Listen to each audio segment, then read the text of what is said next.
ആലപ്പുഴ ജില്ലയിൽ അങ്ങനെ വളരെ സുപ്രധാനമായ ഒരു വിസ്മയം നടന്നിരിക്കുകയാണ്. ആലപ്പുഴയിലെ CPM-ന്റെ സമുന്നത നേതാവും മുൻ മന്ത്രിയുമായിരുന്ന ജി സുധാകരൻ പാർട്ടി വിട്ടുകൊണ്ട് അവിടെ മത്സരിക്കാനുള്ള തീരുമാനം പ്രഖ്യാപിച്ചിരിക്കുകയാണ്. കഴിഞ്ഞ കുറെ കാലമായിട്ട് പാർട്ടിയുമായിട്ട് ഇടഞ്ഞു നിൽക്കുന്ന ജി സുധാകരൻ കഴിഞ്ഞ ഒരാഴ്ചയായിട്ട് വാർത്തകളിൽ നിറഞ്ഞു നിൽക്കുകയാണ്. അതിന്റെ പ്രധാനപ്പെട്ട കാരണം പാർട്ടി അംഗത്വം ജി സുധാകരൻ പുതുക്കിയില്ല എന്നുള്ളതാണ്. അത് വലിയ വാർത്തയാവുകയും അതിന് വിശദീകരണവുമായിട്ട് ജി സുധാകരൻ തന്നെ ഫേസ്ബുക്ക് പോസ്റ്റിലൂടെ രംഗത്തെത്തുകയും ചെയ്യുന്ന ഒരു കാഴ്ച നമ്മൾ കണ്ടതാണ്. അദ്ദേഹം അതിനകത്ത് പറഞ്ഞത് താൻ ഇപ്പോൾ നിലവിൽ ഈ പാർട്ടി അംഗത്വം പുതുക്കാൻ ഉദ്ദേശിക്കുന്നില്ല.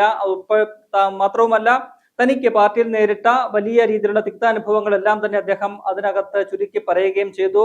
തന്റെ സ്ഥാനാർത്ഥിത്വവുമായി ബന്ധപ്പെട്ട് പാർട്ടി സംസ്ഥാന സെക്രട്ടറി ആയിട്ടുള്ള MV ഗോവിന്ദൻ മാധ്യമങ്ങളോട് പ്രതികരിച്ചപ്പോൾ തന്നെ അപമാനിച്ചുകൊണ്ട് അപഹസിച്ചുകൊണ്ട് സംസാരിച്ചതുൾപ്പെടെയുള്ള കാര്യങ്ങൾ ചൂണ്ടിക്കാട്ടിയാണ് ജി സുധാകരൻ പാർട്ടിയുമായുള്ള പൊക്കിൾക്കൊടി ബന്ധം വിച്ഛേദിക്കാനുള്ള ഒരു തീരുമാനം അന്ന് പറഞ്ഞത്. ഇന്നിപ്പോൾ ആലപ്പുഴയിലെ വസതിയിൽ മാധ്യമങ്ങളെ കണ്ട ജി സുധാകരൻ ഏതാണ്ട് 1 മണിക്കൂറോളം നീണ്ടു നിന്ന ഒരു വാർത്താ സമ്മേളനമാണ് നടത്തിയത്. ആ വാർത്താ സമ്മേളനത്തിന്റെ അവസാന ഭാഗത്താണ് താൻ പാർട്ടിയിൽ നിന്നും ഇറങ്ങുകയാണ്, പാർട്ടിയുമായുള്ള ബന്ധമെല്ലാം വിച്ഛേദിച്ചുകൊണ്ട് സ്വതന്ത്രനായിട്ട് അമ്പലപ്പുഴയിൽ മത്സരിക്കാനുള്ള തീരുമാനമെടുത്തു എന്നുള്ള പ്രഖ്യാപനം നടത്തിയിരിക്കുന്നത്. എന്തായാലും ഏതാണ്ട് 66 വർഷം നീണ്ട കമ്മ്യൂണിസ്റ്റ് പാർട്ടിയുമായിട്ടുള്ള ബന്ധമാണ് ജി സുധാകരൻ എന്ന് പറയുന്ന സമുന്നതനായിട്ടുള്ള കറകളഞ്ഞ കമ്മ്യൂണിസ്റ്റ് നേതാവ് ഇപ്പോൾ അവസാനിപ്പിച്ചിരിക്കുന്നത്. അത് പാർട്ടിക്ക് സംസ്ഥാന തലത്തിൽ തന്നെ വലിയ ഒരു തിരിച്ചടിയാകുന്ന പ്രഖ്യാപനമാകുമെന്ന കാര്യത്തിൽ യാതൊരു സംശയമില്ല. കാരണം കമ്മ്യൂണിസ്റ്റ് പാർട്ടിയിൽ ഇന്ന് നമുക്ക് എടുത്തു പറയാവുന്ന വിരലിലെണ്ണാവുന്ന യഥാർത്ഥ കമ്മ്യൂണിസ്റ്റ് എന്ന് അവകാശപ്പെടാവുന്ന ചുരുക്കം ചില നേതാക്കളിൽ ഒരാളാണ് ജി സുധാകരൻ. അഴിമതിയുടെ യാതൊരു കറയും പുരളാത്ത സംശുദ്ധ രാഷ്ട്രീയത്തിന് ഉടമയായിട്ടുള്ള ജി സുധാകരൻ പാർട്ടിയിൽ തനിക്ക് നിൽക്കാൻ കഴിയില്ല എന്ന് തുറന്നു പറഞ്ഞുകൊണ്ട് പാർട്ടി വിട്ട് പുറത്തേക്ക് പോവുകയാണ്. അപ്പോൾ കമ്മ്യൂണിസ്റ്റ് പാർട്ടിയിൽ ഇത്തരത്തിൽ സംശുദ്ധനായിട്ടുള്ള അഴിമതിക്കെതിരെ പോരാടുന്ന കറകളഞ്ഞ ഒരു യഥാർത്ഥ കമ്മ്യൂണിസ്റ്റിന് നിൽക്കാൻ കഴിയില്ല എന്ന വ്യക്തമായിട്ടുള്ള ഒരു സന്ദേശമാണ് കേരളമെമ്പാടും ഈ ഒരു പ്രഖ്യാപനം, ജി സുധാകരന്റെ പ്രഖ്യാപനം നൽകുന്നത് എന്ന കാര്യത്തിൽ യാതൊരു തർക്കവുമില്ല. എന്തായാലും 1 മണിക്കൂർ നീളുന്ന ഈ വാർത്താ സമ്മേളനത്തിൽ തുടക്കം മുതൽ തന്നെ പാർട്ടിയിൽ നിന്ന് തനിക്ക് നേരിട്ട അനുഭവങ്ങൾ, തിക്താനുഭവങ്ങൾ ഉൾപ്പെടെയുള്ളവയാണ് അദ്ദേഹം വിശദമാക്കുന്നത്. പ്രത്യേകിച്ചും കഴിഞ്ഞ നിയമസഭാ തെരഞ്ഞെടുപ്പിൽ അമ്പലപ്പുഴയിലെ സ്ഥാനാർത്ഥിയായിരുന്ന H സലാമിന്റെ വിജയത്തിൽ അദ്ദേഹത്തിന്റെ വിജയമാർജിൻ കുറഞ്ഞതുമായി ബന്ധപ്പെട്ട് തനിക്കെതിരെ ആരോപണങ്ങൾ ഉയരുകയും വിജയത്തിന്റെ മാർജിൻ കുറയാൻ കാരണം താനാണ് എന്ന പാർട്ടി ഒരു കണ്ടെത്തൽ നടത്തുകയും അതിൽ ഒരു അന്വേഷണ കമ്മീഷനെ നിയോഗിക്കുകയും എളമരം കരീം അധ്യക്ഷനായിട്ടുള്ള കമ്മീഷൻ തനിക്കെതിരായിട്ടുള്ള റിപ്പോർട്ട് സംസ്ഥാന കമ്മിറ്റിക്ക് നൽകുകയും ചെയ്തതൊക്കെ ഉൾപ്പെടെയുള്ള കാര്യങ്ങൾ ജി സുധാകരൻ തുറന്നു പറയുന്നുണ്ട്. എന്നാൽ അത്തരത്തിൽ അവിടെ H സലാമിന്റെ പറയുന്ന ഒരു ഭൂരിപക്ഷം കുറയാൻ താൻ യാതൊരു വിധത്തിലും പ്രവർത്തിച്ചിട്ടില്ല, എതിരായിട്ട് ഒരു തരത്തിലും പ്രവർത്തിച്ചിട്ടില്ല. തുടക്കം മുതൽ H സലാമിന് വേണ്ടിയിട്ട് താൻ മണ്ഡലത്തിൽ മുഴുവൻ പ്രവർത്തിച്ച ഒരു വ്യക്തിയാണ്. പക്ഷേ ആദ്യ തവണയാണ് H സലാം മത്സരിക്കുന്നത്. അതിന്റെ ഭാഗമായിട്ടാണ് ഇത്തരത്തിലുള്ള ഒരു ഭൂരിപക്ഷത്തിൽ കുറവ് സംഭവിച്ചത് എന്ന് അദ്ദേഹം പറയുന്നുണ്ട്. എന്തായാലും ഏറ്റവും ഒടുവിൽ അദ്ദേഹം താൻ സ്വതന്ത്രനായിട്ട് മത്സരിക്കുകയാണ്. അംഗത്വം പുതുക്കിയിട്ടില്ല ഇതുവരെ, ഇനി പുതുക്കാനും ഉദ്ദേശിക്കുന്നില്ല. അങ്ങനെ പാർട്ടിയിൽ നിന്നും താൻ ഇറങ്ങുകയാണ് എന്ന് പ്രഖ്യാപിച്ചുകൊണ്ടാണ് തന്റെ സ്ഥാനാർത്ഥിത്വം ജി സുധാകരൻ അവിടെ പറയുന്നത്. തരത്തിൽ പാർട്ടിയുടെ സ്ഥാനാർത്ഥി ആരെ എന്നുള്ള കാര്യത്തിൽ ഇപ്പോഴും ഒരു അഭ്യൂഹം, ഒരു വ്യക്തത കൈവന്നിട്ടില്ല. H സലാമിന് വീണ്ടും ഒരിക്കൽ കൂടി ഒരു അവസരം കൊടുക്കുമോ എന്നുള്ളതിൽ ഒരു തീരുമാനം ഇതുവരെയും സംസ്ഥാന കമ്മിറ്റി എടുത്തിട്ടില്ല. എന്തായാലും ജി സുധാകരൻ അവിടെ മത്സരിക്കും എന്നുള്ള വളരെ സുപ്രധാനമായിട്ടുള്ള ഒരു തീരുമാനമാണ് വന്നിരിക്കുന്നത്. നമുക്കറിയാം, മുൻപ് 2006, 2011 VS സർക്കാരിന്റെ കാലത്തും ഒപ്പം തന്നെ 2016-21 പിണറായി സർക്കാരിന്റെ കാലത്തും LDF-ലെ മന്ത്രിയായിരുന്നു. 2016-21 കാലത്ത് പൊതുമരാമത്ത് വകുപ്പാണ് അദ്ദേഹം കൈകാര്യം ചെയ്തതെന്ന് ഒരുപക്ഷെ കേരളം തന്നെ കണ്ടിട്ടുള്ള ഏറ്റവും മികച്ച പൊതുമരാമത്ത് മന്ത്രി എന്ന പേരെടുത്ത എതിരാളികളുടെ പോലും പ്രശംസയ്ക്ക് പാത്രമായി മാറിയിട്ടുള്ള ഒരു വ്യക്തിത്വമാണ്, ഒരു രാഷ്ട്രീയ നേതാവാണ്, ഒരു കമ്മ്യൂണിസ്റ്റ് നേതാവാണ്, കമ്മ്യൂണിസ്റ്റ് മന്ത്രിയാണ് ജി സുധാകരൻ എന്ന കാര്യത്തിൽ ആർക്കും ഒരു തർക്കവുമില്ല. അത്തരത്തിലൊരു നേതാവാണ്. കമ്മ്യൂണിസ്റ്റ് പാർട്ടിയുമായിട്ടുള്ള ബന്ധം വിച്ഛേദിച്ചുകൊണ്ട് പുറത്തു വരുന്ന വളരെ ഗുരുതരമായിട്ടുള്ള ആരോപണങ്ങളാണ് പാർട്ടിക്കെതിരെ ജി സുധാകരൻ ഉന്നയിക്കുന്നത് എന്നത് വളരെ പ്രധാനപ്പെട്ട ഒരു കാര്യമാണ്. മുൻപ് അദ്ദേഹം 96-ൽ കായംകുളത്ത് നിന്നും മത്സരിച്ച് വിജയിക്കുന്നുണ്ട് ആദ്യമായിട്ട്. പിന്നീട് 2001-ൽ അദ്ദേഹം കായംകുളത്ത് തന്നെ പരാജയപ്പെടുന്നു. MM ഹസനാണ് അദ്ദേഹത്തെ 1700-ലധികം വോട്ടുകൾക്ക് പരാജയപ്പെടുത്തുന്നത്. പിന്നീട് 2006 മുതൽ തന്റെ തട്ടകം അമ്പലപ്പുഴയിലേക്ക് ജി സുധാകരൻ മാറ്റുകയായിരുന്നു. 2006 മുതൽ തുടർച്ചയായിട്ട് 3 തവണ, 2006-ലും 2011-ലും 2016-ലും തുടർച്ചയായിട്ട് 3 തവണ ജി സുധാകരൻ അവിടെ നിന്ന് മത്സരിച്ച് വിജയിച്ചു. ഏറ്റവും 2021-ലേക്ക് എത്തുമ്പോൾ ഈ ടൈം വ്യവസ്ഥയുടെ ഒരു നിബന്ധന പറഞ്ഞുകൊണ്ടാണ് ജി സുധാകരൻ അവിടെ സ്ഥാനാർത്ഥിത്വം നിഷേധിക്കുന്നത്. സുധാകരൻ ഉൾപ്പെടെ പലർക്കും 2021 സ്ഥാനാർത്ഥിത്വം നിഷേധിക്കപ്പെട്ടിട്ടുണ്ട്. എന്നാൽ 2026 വരുമ്പോൾ തുടർച്ചയായിട്ട് 2 തവണ മത്സരിച്ചവരിൽ നിരവധി പേർക്ക് വീണ്ടും മൂന്നാമതൊരു അവസരം കൊടുക്കുന്നുണ്ട്. അത്തരത്തിൽ പലർക്കും ഇളവ് കൊടുക്കുമ്പോഴാണ് താൻ മുൻപ് മത്സരിച്ചതിന്റെ കണക്ക് പറഞ്ഞുകൊണ്ട്, അല്ലെങ്കിൽ താൻ മുൻപ് 2 തവണ മന്ത്രിയായതിന്റെ കണക്ക് പറഞ്ഞുകൊണ്ട് തന്നെ പാർട്ടി അണികൾ തന്നെ, പാർട്ടിയുടെ നേതാക്കൾ തന്നെ അവഹേളിക്കുന്നത്.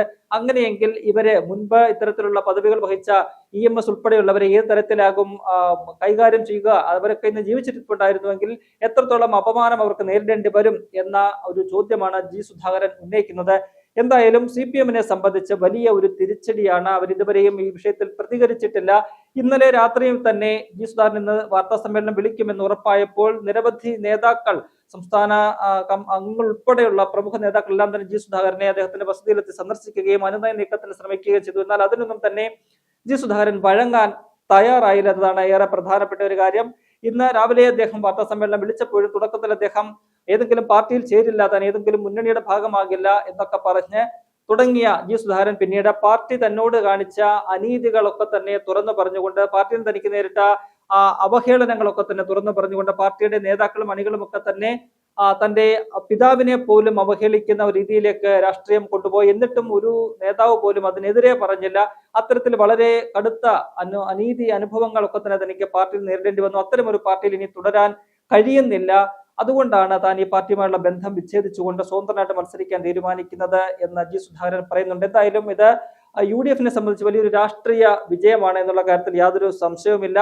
അത്തരത്തിൽ ജി സുധാകരൻ ഒരു സ്വതന്ത്ര സ്ഥാനാർത്ഥിയായിട്ട് രംഗത്ത് വരുമെന്നുള്ള കാര്യം നേരത്തെ തന്നെ UDF-ന്, കോൺഗ്രസിന് അറിയാമായിരുന്നു. അതുകൊണ്ട് അമ്പലപ്പുഴ നിയമസഭാ മണ്ഡലത്തിലെ സ്ഥാനാർത്ഥി നിർണയ ചർച്ചകൾ പോലും കോൺഗ്രസ് നേതൃത്വം മാറ്റിവെച്ചിരിക്കുകയാണ്. ജി സുധാകരൻ സ്വതന്ത്രനായിട്ട് വരികയാണെങ്കിൽ അവിടെ പിന്തുണ കൊടുക്കാമെന്നുള്ള ഒരു തീരുമാനമാണ് കോൺഗ്രസിനുള്ളത്. ഇന്ന് ആലപ്പുഴ ജില്ലയിൽ നിന്നുള്ള കോൺഗ്രസിന്റെ സമുന്നത നേതാവ്, ഒപ്പം തന്നെ മുൻ DCC അധ്യക്ഷൻ കൂടിയായിരുന്ന A ഷുക്കൂർ പറഞ്ഞത്, ജി സുധാകരൻ വരികയാണെങ്കിൽ തങ്ങൾ ഇരു കൈയും നീട്ടി സ്വീകരിക്കും, അദ്ദേഹത്തിന് വേണ്ടിയിട്ട് താൻ പ്രവർത്തനത്തിനിറങ്ങും, അദ്ദേഹത്തിന്റെ വിജയത്തിനായിട്ട് പ്രവർത്തിക്കും, അദ്ദേഹത്തിന് വേണ്ടി എല്ലാ പിന്തുണയും കൊടുക്കുമെന്നാണ് കോൺഗ്രസിന്റെ ജില്ലാ നേതൃത്വം തന്നെ വ്യക്തമാക്കിയിരിക്കുന്നത്. അപ്പോൾ ജി സുധാകരൻ അവിടെ സ്വതന്ത്രനായിട്ട് മത്സരിക്കുമ്പോൾ സ്വാഭാവികമായിട്ടും UDF-ന്റെ ഒരു പിന്തുണ അവിടെ ഉണ്ടാകുമെന്നുള്ള കാര്യത്തിൽ യാതൊരു സംശയവുമില്ല. അത് UDF-നെ സംബന്ധിച്ച് അവിടെ വലിയൊരു വിജയസാധ്യത തുറന്ന് കൊടുക്കുന്ന ഒരു സാഹചര്യം കൂടി ഉടലെടുക്കുന്നുണ്ട്. എന്തായാലും ജി സുധാകരന്റെ ഇത്തരത്തിലുള്ള ഒരു മാറ്റം പാർട്ടിക്കെതിരായിട്ട്, അല്ലെങ്കിൽ പാർട്ടിയിൽ നിന്നും പുറത്തു വന്നുകൊണ്ട് പാർട്ടിക്കെതിരായിട്ട് സ്വതന്ത്രമായിട്ട് മത്സരിക്കാനുള്ള ആ ഒരു നീക്കം, അത് ആ ജില്ലയിൽ മാത്രമല്ല, ആ മണ്ഡലത്തിൽ മാത്രമല്ല, സംസ്ഥാന വ്യാപകമായിട്ട് തന്നെ CPF-നെ വലിയ രീതിയിൽ പ്രതികൂലമായി ബാധിക്കുമെന്ന കാര്യത്തിൽ യാതൊരു സംശയമില്ല. അതിന്റെ പ്രധാനപ്പെട്ട കാരണം ജി സുധാകരനെ പോലെ കറകളഞ്ഞ ഒരു രാഷ്ട്രീയ നേതാവ്, അഴിമതി തൊട്ടു തീണ്ടാത്ത ഒരു രാഷ്ട്രീയ നേതാവ്, അഴിമതിക്കെതിരെ ശക്തമായിട്ടുള്ള പോരാട്ടം നടത്തുന്ന രാഷ്ട്രീയ നേതാവ്, ഈ പറയുന്നത് പോലെ വർഗീയതയ്ക്കെതിരെ ശക്തമായ പോരാട്ടം നടത്തുന്ന ഒരു നേതാവ്, അത്തരം ഒരു നേതാവിന് CPM പോലൊരു പാർട്ടിയിൽ നിലവിൽ അവിടെ നിൽക്കാൻ കഴിയില്ല. അവിടെ വലിയ രീതിയിലുള്ള ഒരു അസഹിഷ്ണുതയാണുള്ളത്. അദ്ദേഹത്തിന് അതുകൊണ്ട് തന്നെയാണ് പാർട്ടിയിൽ നിന്നും പുറത്തു പോകേണ്ടി വന്നത് എന്ന ഒരു വ്യാഖ്യാനം അത് CPM-ന് വലിയ രീതിയിൽ സംസ്ഥാന വ്യാപകമായിട്ട് തന്നെ തിരിച്ചടി ഉണ്ടാക്കുമെന്ന കാര്യത്തിൽ യാതൊരു സംശയമില്ല. അദ്ദേഹം പറയുന്നുണ്ട്, തനിക്ക് വർഗീയവാദികളുമായിട്ടോ അല്ലെങ്കിൽ അത്തരത്തിലുള്ള ഒരു പാർട്ടികളുമായിട്ടോ യാതൊരു ബന്ധവും ഉണ്ടാകില്ല, അവരുടെ ഒന്നും തന്നെ പിന്തുണ താൻ ആവശ്യപ്പെടുന്നതുമില്ല. മറിച്ച് ആരെങ്കിലും തന്നെ പിന്തുണയ്ക്കുകയാണെങ്കിൽ, അല്ലാതെയുള്ള മതേതര കക്ഷികളൊക്കെ തന്നെ പിന്തുണയ്ക്കുകയാണെങ്കിൽ അവർ പ്രഖ്യാപിക്കുമ്പോൾ അക്കാര്യത്തിലൊക്കെ തന്നെ തീരുമാനം പറയാം. എന്തായാലും താൻ മത്സര രംഗത്ത് നിന്നും പിന്നോട്ടില്ല, സ്വതന്ത്രനായിട്ട് മത്സരിക്കാൻ തീരുമാനിച്ചിരിക്കുകയാണ്. ആ തീരുമാനം താൻ പ്രഖ്യാപിക്കുകയാണ്. ആ മത്സരത്തിൽ താൻ ഉറച്ചു നിൽക്കും എന്ന് ജി സുധാകരൻ പറയുമ്പോൾ അത് CPM-ന്റെ സംസ്ഥാന നേതൃത്വത്തിനുള്ള ഒരു കനത്ത തിരിച്ചടി തന്നെയാണ്. ഇത്രയും കാലമായിട്ടും ആലപ്പുഴയിൽ ജി സുധാകരൻ നേരിടുന്ന അവഹേളനങ്ങളൊക്കെ തന്നെ പലതരത്തിൽ വാർത്തയാവുകയും അത് സംസ്ഥാന നേതൃത്വത്തിന്റെ ശ്രദ്ധയിൽപ്പെടുകയും ചെയ്തിട്ട് പോലും സംസ്ഥാന സെക്രട്ടറിയുള്ള MP ഗോവിന്ദൻ ഈ വിഷയത്തിൽ ഇടപെടുകയോ അതിൽ ശക്തമായ നടപടി സ്വീകരിക്കുകയോ ജി സുധാകരനെതിരെ പ്രവർത്തിക്കുന്നവർക്ക് എതിരെ എന്തെങ്കിലും ഒരു നടപടി സ്വീകരിക്കുകയൊന്നും തന്നെ ചെയ്യുന്ന ഒരു സാഹചര്യം ഉണ്ടായിട്ടില്ല. അപ്പോൾ സംസ്ഥാന നേതൃത്വം തന്നെ ഇത്തരത്തിൽ ജി സുധാകരനെ അവഗണിച്ചിരിക്കുന്ന ഒരു നിലപാടാണ് കൈക്കൊണ്ടിരിക്കുന്നത്. അതുകൊണ്ട് തന്നെയാണ് ജി സുധാകരൻ ഇത്തരത്തിലൊരു തീരുമാനത്തിലേക്ക് എത്തുകയും ചെയ്തിരിക്കുന്നത്. എന്തായാലും ജി സുധാകരന്റെ തീരുമാനം അത് സംസ്ഥാനത്ത് CPM-ന് അല്ലെങ്കിൽ പിണറായി വിജയൻ സർക്കാരിന് വീണ്ടും ഒരു മൂന്നാം ഭരണം എന്നൊക്കെ പറഞ്ഞ് അവകാശവാദം ഉന്നയിച്ചുകൊണ്ട് മുന്നോട്ട് പോകാൻ തുടങ്ങുന്ന പിണറായി സർക്കാരിന് കനത്ത തിരിച്ചടിയാകുമെന്ന കാര്യത്തിൽ യാതൊരു സംശയമില്ല. ഒപ്പം തന്നെ UDF-നെ സംബന്ധിച്ച് വലിയൊരു ഉണർവ് ആ വിഷയത്തിൽ ഉണ്ടാകുമെന്ന കാര്യത്തിലും ഒരു തർക്കവുമില്ല. കാരണം UDF-ന് അവിടെ മറ്റൊരു സ്ഥാനാർത്ഥി ഉണ്ടാകില്ല. UDF ജി സുധാകരനെ പിന്തുണയ്ക്കുകയാണെങ്കിൽ തീർച്ചയായിട്ടും ഏറെക്കാലത്തിന് ശേഷം അമ്പലപ്പുഴ നിയമസഭാ മണ്ഡലം UDF-ന് തിരിച്ചു പിടിക്കാൻ കഴിയും എന്നാണ് രാഷ്ട്രീയ നിരീക്ഷകരൊക്കെ തന്നെ ചൂണ്ടിക്കാട്ടുന്നത്. ആ ഒരു പ്രതീക്ഷ, തികഞ്ഞ ആത്മവിശ്വാസം UDF-നും കോൺഗ്രസ് നേതൃത്വത്തിനും ഉണ്ട്.